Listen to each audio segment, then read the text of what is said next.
папялішчы. На пачарнелым яна сядзела, жанчына ў белым. На чорнай пляме відна здалёку, нібы цяпельца у халодным змроку. Ля галавешак былога ганка сядзіць у одуме партызанка. А навакола вясна буяла, трава под попелам бушавала, трава рассоўвала ў бок вуголле, жыццё ірвалася зноў на волю.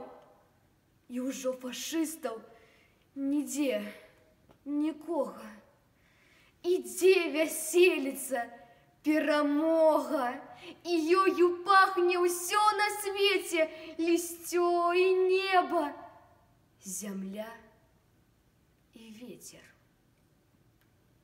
І папялішча, дзе каля ганка сядзіць у одуме партызанка.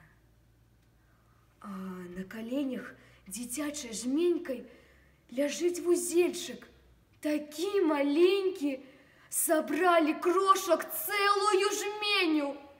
Ды толькі позна, дзяўчо згарэла.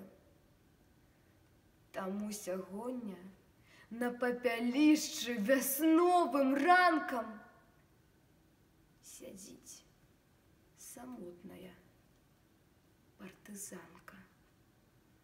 А з вузялочка, што ў прыполле, зярняты прагнуць упасці долу, як цягне іх да зямліцы, каб абудзіцца, праз дзёрн прабіцца.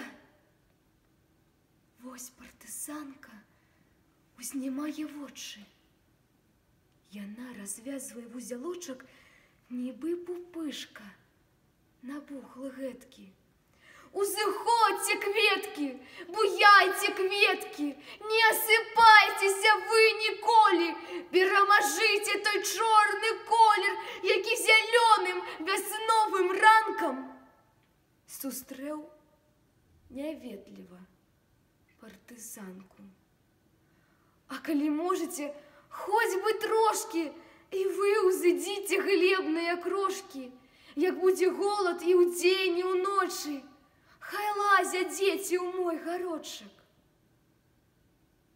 На папялішчы, на пачарнелым яна хадзіла, жанчына ў белым.